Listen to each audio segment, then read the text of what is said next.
Racing to the 2020 Kentucky Oaks, and this time let's take a look back at the Fantasy Stakes at Oaklawn Park, and it was the heavily favored at 3-5 Venetian Harbor off a 9-length romp at Santa Anita in the Las Virgenes Stakes, a grade 2, but that was a small field and she was the alpha dog in that race. She went off at 2-5 that day, had no real competition, and this time around she faced 12 other horses in the Fantasy Stakes, and a little bit different result as the winner of the grade 2 Gulfstream Park Oaks, Swiss Skydiver, who won that race at 10-1.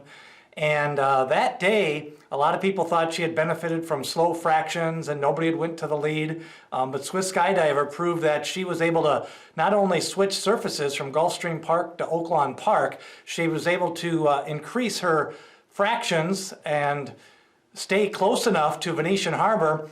Basically was rallying up on her going into the turn and wore her down in the lane. It was a thriller down the stretch with Swiss Skydiver defeating Venetian Harbor. They were about 15 lengths ahead of the rest of the field.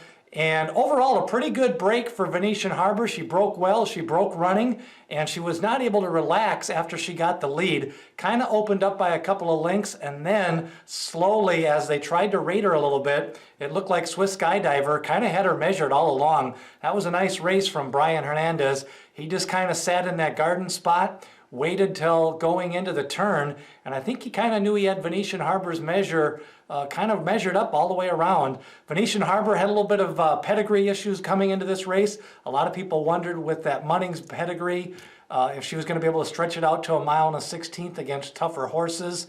And I think we saw here also British Idiom, who took a lot of money late, but still should have been bet down more as the juvenile champion. A lot of people knew that she really wasn't back as a 3-year-old, so she never really did any running in this race. She passed a couple of horses mid-stretch to finish late.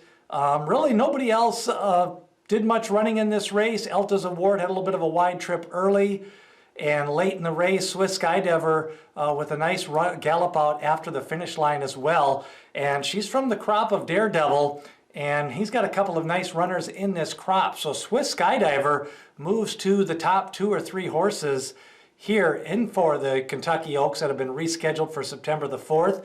I think Venetian Harbor, you got to give her a little bit of benefit of doubt. She had 2 months off, and I don't think that was ideal. She was really cranked to run a race at Santa Anita early in April, and then had to work out 3 more times. But she did have a couple of workouts over Oaklawn Park, a 5-furlong workout and a 4-furlong workout, and just really had no punch in the lane to hold off Swiss Skydiver. So Swiss Skydiver, she'll probably get a prep before the Churchill Downs in September. She's got the earnings, she's got the points, and now she's got the money for the nice $35,000 yearling purchase, Keeneland September purchase, and now she's won a pretty good chunk of change, almost $400,000. So congratulations, Swiss Skydiver, the daughter of Daredevil out of the Johannesburg Mare, and Venetian Harbor 2nd place finish as they finish well clear in the Fantasy Stakes at Oaklawn Park.